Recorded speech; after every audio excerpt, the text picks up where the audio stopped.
क्या आपने कभी सुना है एक ऐसी महिला के बारे में जिसने अकेले ही एक पूरे साम्राज्य की सेना को हिलाकर रख दिया? क्या ऐसा मुमकिन है कि एक विधवा स्त्री बिना तलवार उठाए युद्ध का रुख बदल दे? एक ऐसा समय था जब इस्राएल के लोग डर और आतंक में जी रहे थे। दुश्मन हर दरवाजे पर थे और सबको लग रहा था कि अब कोई उम्मीद बाकी नहीं है। लेकिन तभी उठी एक साहसी स्त्री, जूडिथ। कौन थी यह जूडिथ? कैसे उसने एक शक्तिशाली सेनापति को मात दी? और क्यों आज भी उसकी कहानी बहादुरी और विश्वास की मिसाल मानी जाती है? बहुत समय पहले की बात है जब दुनिया में बड़े बड़े राजा और शक्तिशाली सेनाएं हुआ करती थी। उस समय असीरिया देश का एक बहुत ही ताकतवर राजा हुआ करता था जिसका नाम था नबूकदनेस्सर।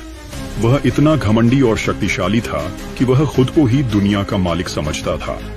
उसका सपना था कि पूरी धरती पर सिर्फ उसी का राज हो और कोई दूसरा राजा या देश उसके सामने सिर न उठा सके। नबूकदनेस्सर ने अपनी ताकत दिखाने के लिए कई देशों पर हमला किया और उन्हें जीत लिया। उसने अपनी सेना को बहुत शक्तिशाली बनाया था। उसकी सेना का एक सेनापति था जिसका नाम होलोफर्नेस था। होलोफर्नेस भी अपने राजा की तरह ही क्रूर और अहंकारी था। उसे युद्ध में किसी पर दया करना नहीं आता था। एक बार नबूकदनेस्सर ने फैसला किया कि वह उन सभी देशों को सबक सिखाएगा जिन्होंने उसकी बात नहीं मानी थी। उसने होलोफर्नेस को बुलाया और कहा, होलोफर्नेस, मेरी सबसे शक्तिशाली सेना लो और जाओ। उन सभी देशों को तबाह कर दो जिन्होंने मुझे अपना राजा मानने से इनकार किया है। उनके शहरों को जला दो, उनके खेतों को उजाड़ दो और उनके लोगों को गुलाम बना लो। मैं चाहता हूं कि पूरी दुनिया जान जाए कि नबूकदनेस्सर ही सबसे बड़ा राजा है। होलोफर्नेस ने अपने राजा की आज्ञा मानी। उसने अपनी विशाल सेना तैयार की। उसकी सेना इतनी बड़ी थी कि जब वह चलती थी तो धरती कांप उठती थी। हजारों हजारों सैनिक, घोड़े, रथ और हथियारबंद लोग एक साथ चलते थे। उनकी संख्या इतनी ज्यादा थी कि उन्हें देखकर ही लोगों के दिल में डर बैठ जाता था। होलोफर्नेस ने अपनी सेना के साथ पश्चिम की ओर बढ़ा। वह जिस भी शहर से गुजरता उसे तबाह कर देता।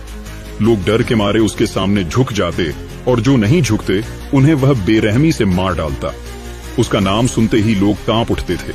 धीरे धीरे होलोफर्नेस की सेना यहूदिया देश के पास पहुंच गई। उस समय यहूदिया एक छोटा सा देश था जहां के लोग परमेश्वर पर बहुत विश्वास करते थे। वे अपने रीति रिवाजों और अपने परमेश्वर के नियमों का पालन करते थे।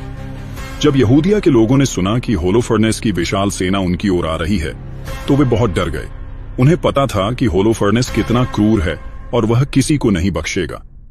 यहूदिया में एक छोटा सा शहर था जिसका नाम बेथूलिया था। यह शहर पहाड़ों के बीच बसा हुआ था और यहीं से पूरे इलाके में पानी पहुंचता था। अगर होलोफर्नेस बेथूलिया पर कब्जा कर लेता तो पूरे यहूदिया में पानी की कमी हो जाती और लोग प्यास से मर जाते।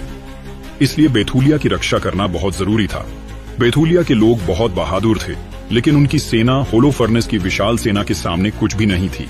कुछ दिनों के बाद होलोफर्नेस ने बेथूलिया को घेर लिया। उसने अपने सैनिकों को शहर के चारों ओर तैनात कर दिया। उसने शहर में पानी आने वाले सभी रास्तों को बंद कर दिया। बेथूलिया के अंदर लोग घिर गए। कुछ दिनों तक तो लोगों ने हिम्मत रखी, लेकिन धीरे धीरे पानी की कमी होने लगी। कुएं सूखने लगे और लोगों के पास पीने का पानी नहीं बचा। बच्चे प्यास से तड़पने लगे। बूढ़े और बीमार लोग कमजोर पड़ने लगे। शहर में हाहाकार मच गया। बेथूलिया के लोग शहर के मुखिया ओजियास के पास गए। ओजियास एक समझदार और अनुभवी व्यक्ति थे, लेकिन इस मुश्किल घड़ी में वे भी असहाय महसूस कर रहे थे। लोगों ने उनसे कहा, ओजियास, हम और प्यास बर्दाश्त नहीं कर सकते। हमारे बच्चे मर रहे हैं, हमारी औरतें तड़प रही हैं। हम अब और नहीं जी सकते। हमें होलोफर्नेस के सामने आत्मसमर्पण कर देना चाहिए। कम से कम हम जिंदा तो रहेंगे, चाहे गुलाम ही क्यों न बने। ओजियास ने लोगों की बात सुनी। उसने लोगों से कहा, भाइयों और बहनों, मुझे पता है कि आप सब बहुत परेशान हैं। मैं भी परमेश्वर से प्रार्थना कर रहा हूं। हमें परमेश्वर पर भरोसा रखना चाहिए। मैं आपसे 5 दिन का समय मांगता हूं। इन 5 दिनों में हम परमेश्वर से प्रार्थना करेंगे। अगर इन 5 दिनों में परमेश्वर ने हमारी मदद नहीं की तो हम आत्मसमर्पण कर देंगे। लोगों ने ओजियास की बात मान ली, लेकिन उनके मन में उम्मीद बहुत कम थी। वे जानते थे कि 5 दिन में कोई चमत्कार होना बहुत मुश्किल है। शहर में उदासी और निराशा छा गई। लोग अपने घरों में बैठकर परमेश्वर से प्रार्थना करने लगे। इसी बेथूलिया शहर में एक महिला रहती थी जिसका नाम था जूडिथ। जूडिथ एक बहुत ही खूबसूरत, समझदार और परमेश्वर पर गहरी आस्था रखने वाली महिला थी। वह विधवा थी। उसके पति का नाम मनस्य था, जो कुछ समय पहले ही बीमारी से मर गए थे। जूडिथ अपने पति की मृत्यु के बाद से बहुत सरल जीवन जीती थी। वह रेशमी कपड़े नहीं पहनती थी, बल्कि मोटे कपड़े पहनती थी। वह उपवास रखती थी और परमेश्वर से प्रार्थना करती थी। लोग उसे बहुत सम्मान देते थे क्योंकि वह बहुत धार्मिक और दयालु थी। जब जूडिथ ने सुना कि शहर के लोग आत्मसमर्पण करने की सोच रहे हैं और ओजियास ने उन्हें 5 दिन का समय दिया है, तो उसका दिल दुख से भर गया। उसे यह बात बिल्कुल पसंद नहीं आई कि लोग परमेश्वर पर से अपना भरोसा खो रहे हैं। उसने सोचा, हम परमेश्वर पर से भरोसा कैसे छोड़ सकते हैं? परमेश्वर ने हमेशा हमारी मदद की है, हमें हिम्मत नहीं हारनी चाहिए। जूडिथ ने अपनी दासी को बुलाया और कहा, शहर के मुखिया ओजियास और बाकी बुजुर्गों को मेरे पास बुलाओ। दासी गई और ओजियास तथा शहर के बाकी बुजुर्गों को जूडिथ के घर ले आई। जब वे सब जूडिथ के घर पहुंचे तो जूडिथ ने उनसे कहा, ओजियास और बेथूलिया के बुजुर्गों, आप लोगों ने यह क्या फैसला किया है?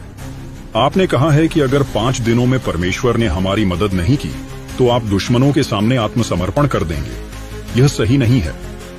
हमें परमेश्वर को परखना नहीं चाहिए। परमेश्वर अपने समय पर हमारी मदद करते हैं, हमें उन पर पूरा भरोसा रखना चाहिए।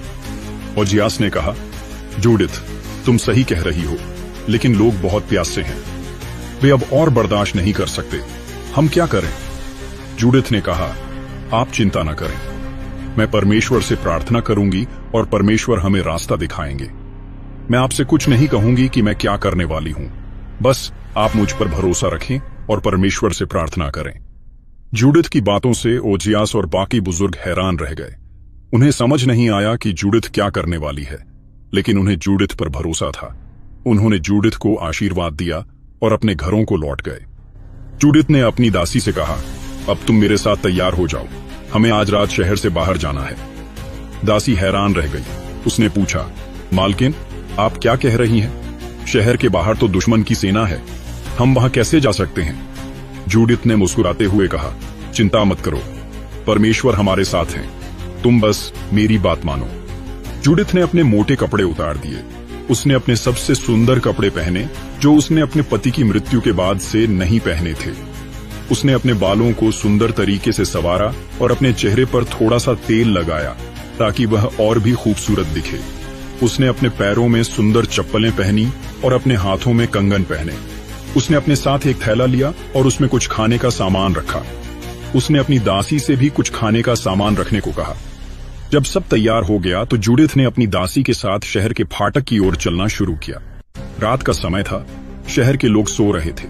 जूडिथ और उसकी दासी चुपचाप शहर के फाटक पर पहुंची। वहां शहर के कुछ पहरेदार खड़े थे।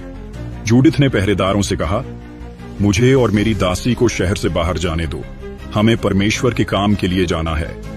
पहरेदार जूडिथ को जानते थे और उसका बहुत सम्मान करते थे। उन्होंने जूडिथ की बात मान ली और फाटक खोल दिए। जूडिथ और उसकी दासी शहर से बाहर निकल गईं। शहर से बाहर निकलते ही उन्हें असीरियाई सैनिकों के शिविरों की रोशनी दिखाई दी। चारों ओर सैनिक ही सैनिक थे। जूडिथ और उसकी दासी चुपचाप आगे बढ़ने लगी। कुछ दूर चलने के बाद उन्हें असीरियाई सैनिकों ने रोक लिया। एक सैनिक ने पूछा, तुम कौन हो और रात के इस समय कहां जा रही हो? जूडिथ ने बहुत शांत और आत्मविश्वास भरी आवाज में कहा, मैं यहूदिया की एक महिला हूं। मैं बेथूलिया शहर से आ रही हूं।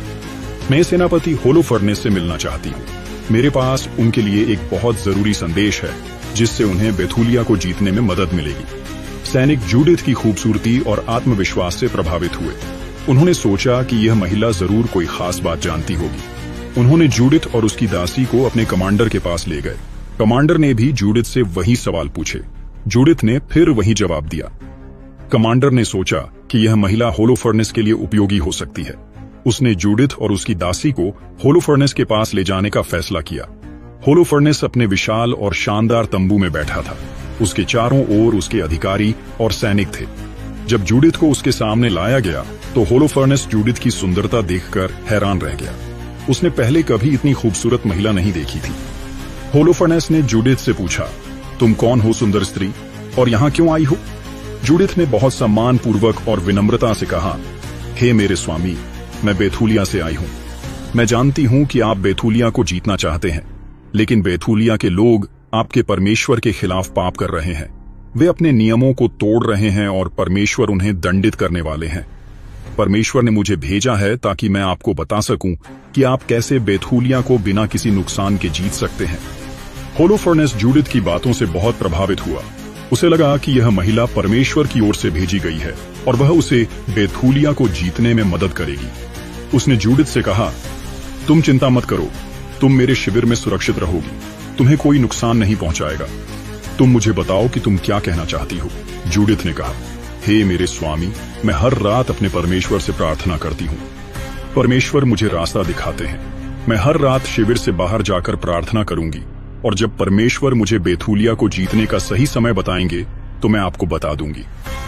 होलोफर्नेस ने जूडिथ की बात मान ली।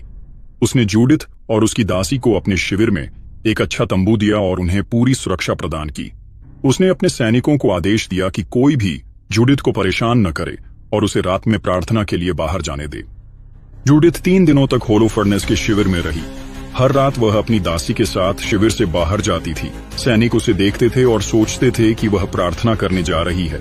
जूडिथ वास्तव में प्रार्थना करती थी, लेकिन वह अपने परमेश्वर से बेथूलिया और अपने लोगों की मुक्ति के लिए प्रार्थना करती थी। वह परमेश्वर से शक्ति और मार्गदर्शन मांगती थी। चौथे दिन होलोफर्नेस ने एक बड़ी दावत का आयोजन किया। उसने अपने सभी अधिकारियों और सेनापतियों को बुलाया। उसने जूडिथ को भी दावत में बुलाया। होलोफर्नेस जूडिथ से बहुत प्रभावित था और उसे अपने पास बिठाना चाहता था। जूडिथ दावत में गई। उसने अपने सबसे सुंदर कपड़े पहने थे और वह और भी खूबसूरत दिख रही थी। होलोफर्नेस उसे देखकर बहुत खुश हुआ। उसने जूडिथ को अपने पास बिठाया और उसे बहुत सम्मान दिया। होलोफर्नेस ने इतनी शराब पी ली कि वह पूरी तरह से नशे में धुत हो गया। वह कुछ भी समझने की हालत में नहीं था। जब दावत खत्म हुई तो सभी अधिकारी और सेनापति अपने अपने तंबुओं में चले गए। होलोफर्नेस अपने तंबू में अकेला रह गया। वह नशे में चूर होकर अपने बिस्तर पर गिर पड़ा। जूडिथ ने देखा कि यह सही समय है। उसने अपनी दासी से कहा, अब हमारा काम करने का समय आ गया है। जूडिथ और उसकी दासी होलोफर्नेस के तंबू में गई। होलोफर्नेस गहरे नशे में सो रहा था। जूडिथ ने परमेश्वर से प्रार्थना की, हे मेरे परमेश्वर, मुझे शक्ति दो, मुझे अपने लोगों को बचाने की शक्ति दो। फिर जूडिथ ने होलोफर्नेस की तलवार उठाई जो उसके बिस्तर के पास लटकी हुई थी। तलवार बहुत भारी थी, लेकिन जूडिथ ने उसे मजबूती से पकड़ा। उसने एक गहरी सांस ली और अपनी पूरी ताकत लगाकर होलोफर्नेस के सिर पर वार किया। एक ही बार में होलोफर्नेस का सिर उसके धड़ से अलग हो गया। जूडिथ ने होलोफर्नेस के कटे हुए सिर को उठाया। उसने अपनी दासी को बुलाया और उससे कहा, इस सिर को अपने थैले में रख लो। दासी ने डरते हुए होलोफर्नेस के सिर को थैले में रखा। फिर जूडिथ और उसकी दासी चुपचाप होलोफर्नेस के तंबू से बाहर निकली। वे उसी रास्ते से गए जिससे वे हर रात प्रार्थना के लिए जाती थी। सैनिकों ने उन्हें देखा और सोचा कि वे प्रार्थना करने जा रही हैं। किसी को शक नहीं हुआ। जूडिथ और उसकी दासी बेथूलिया शहर की ओर तेजी से चलने लगीं। वे पूरी रात चलती रहीं। सुबह होने से ठीक पहले वे बेथूलिया के फाटक पर पहुंची। जूडिथ ने जोर से आवाज लगाई, फाटक खोलो, परमेश्वर ने हमें मुक्ति दी है। पहरेदार जूडिथ की आवाज सुनकर हैरान रह गए। उन्होंने फाटक खोला। जूडिथ और उसकी दासी शहर में दाखिल हुई। शहर के लोग अभी भी सो रहे थे, लेकिन कुछ लोग जूडिथ की आवाज सुनकर जाग गए। ओजियास और शहर के बाकी बुजुर्ग भी जूडिथ की आवाज सुनकर फाटक पर आ गए। उन्होंने जूडिथ को देखा और पूछा, जूडिथ, तुम वापस आ गई, क्या हुआ? तुम सुरक्षित हो? जूडिथ ने मुस्कुराते हुए कहा, हां, मैं सुरक्षित हूं और परमेश्वर ने हमें मुक्ति दी है। देखो, मैं तुम्हारे लिए क्या लाई हूं। जूडिथ ने अपनी दासी से थैला लाने को कहा। दासी ने थैला खोला और उसमें से होलोफर्नेस का कटा हुआ सिर निकालकर दिखाया। होलोफर्नेस का सिर देखकर सभी लोग हैरान रह गए। कुछ लोग डर गए, कुछ लोग खुशी से चिल्लाने लगे और कुछ लोगों को विश्वास ही नहीं हुआ। ओजियास ने होलोफर्नेस के सिर को देखा और कहा, जूडिथ, तुमने यह कैसे किया? तुम सचमुच परमेश्वर की भेजी हुई हो। परमेश्वर ने तुम्हें शक्ति दी है। पूरे शहर में खबर फैल गई कि जूडिथ होलोफर्नेस का सिर ले आई है। लोग अपने घरों से बाहर निकल आए। वे जूडिथ को देखने के लिए दौड़े। जब उन्होंने होलोफर्नेस का सिर देखा तो वे खुशी से झूम उठे। उनकी निराशा और डर खुशी और उम्मीद में बदल गया। जूडिथ ने लोगों से कहा, अब सुनो, होलोफर्नेस मर चुका है। अब उसकी सेना बिना सेनापति के है। सुबह होते ही तुम सब शहर से बाहर निकलना और दुश्मनों पर हमला कर देना। जब वे देखेंगे कि उनका सेनापति मर चुका है तो वे डर जाएंगे और भाग जाएंगे। लोगों ने जूडिथ की बात मानी। सुबह होते ही बैथूलिया के सभी सैनिक और जो भी पुरुष लड़ने के लायक थे वे शहर के फाटक से बाहर निकले और असीरियाई शिविर की ओर बढ़ने लगे। असीरियाई सैनिकों ने देखा कि बैथूलिया के लोग उन पर हमला करने आ रहे हैं। उन्हें लगा कि यहूदिया के लोग पागल हो गए हैं। उन्होंने सोचा कि वे आसानी से बैथूलिया के लोगों को हरा देंगे। लेकिन जब बैथूलिया के सैनिक असीरियाई शिविर के पास पहुंचे तो उन्होंने जोर जोर से चिल्लाना शुरू किया, होलोफर्नेस मर गया। असीरियाई सैनिक हैरान रह गए। उन्हें विश्वास नहीं हुआ। वे अपने सेनापति होलोफर्नेस को खोजने के लिए उसके तंबू की ओर भागे। जब वे होलोफर्नेस के तंबू में पहुंचे तो उन्होंने देखा कि होलोफर्नेस का सिर कटा हुआ है और उसका शरीर बिस्तर पर पड़ा है। यह देखकर असीरियाई सैनिकों में भगदड़ मच गई। वे डर के मारे चिल्लाने लगे, हमारा सेनापति मर गया। असीरियाई सेना में कोई नेता नहीं था। वे घबरा गए और एक दूसरे को धक्का देते हुए भागने लगे। बैथूलिया के सैनिकों ने उनका पीछा किया और उन्हें मारना शुरू कर दिया। असीरियाई सैनिक अपनी जान बचाने के लिए इधर उधर भागने लगे। कुछ पहाड़ों में छिप गए, कुछ रेगिस्तान की ओर भागे और कुछ नदियों में कूद गए। वे अपने हथियार, अपने घोड़े और अपना सारा सामान वहीं छोड़कर भाग गए। यहूदिया के बाकी शहरों के लोगों ने भी सुना कि असीरियाई सेना भाग रही है। वे भी अपने घरों से बाहर निकले और असीरियाई सैनिकों का पीछा करने लगे। उन्होंने असीरियाई सैनिकों को दूर दूर तक भगाया और उन्हें पूरी तरह से हरा दिया। यहूदिया के लोगों ने असीरियाई शिविर से बहुत सारा धन, हथियार और खाने का सामान इकट्ठा किया। उन्होंने अपने घरों को वापस लौटा और परमेश्वर का धन्यवाद किया। बैथूलिया में लोगों ने जूडिथ की बहुत प्रशंसा की। ओजियास ने जूडिथ से कहा, जूडिथ तुम धन्य हो। परमेश्वर ने तुम्हें चुना और तुम्हारे हाथों से हमें बचाया। तुम्हारा नाम हमेशा याद रखा जाएगा। जूडिथ ने परमेश्वर का धन्यवाद किया। उसने एक सुंदर गीत गाया जिसमें उसने परमेश्वर की स्तुति की और बताया कि कैसे परमेश्वर ने अपनी शक्ति से उन्हें बचाया। उसने कहा कि परमेश्वर हमेशा अपने लोगों की रक्षा करते हैं। जूडिथ ने अपने जीवन के बाकी दिन शांति और सम्मान के साथ बिताए। उसने कभी किसी से शादी नहीं की। वह अपने पति की संपत्ति की देखभाल करती थी और हमेशा परमेश्वर की सेवा करती थी। जब वह बहुत बूढ़ी हो गई और उसकी मृत्यु हुई तो पूरे यहूदिया में लोगों ने उसका शोक मनाया। उसे उसके पति के कब्र के पास दफनाया गया। जूडिथ की कहानी यहूदिया के लोगों के लिए हमेशा एक प्रेरणा बनी रही। ये कहानी हमें सिखाती है कि चाहे कितनी भी बड़ी मुसीबत क्यों न हो, अगर हम परमेश्वर पर विश्वास रखें और हिम्मत न हारें तो परमेश्वर हमेशा हमारी मदद करते हैं। जूडिथ ने अपनी बहादुरी, अपनी बुद्धिमत्ता और अपने विश्वास से अपने पूरे देश को बचाया।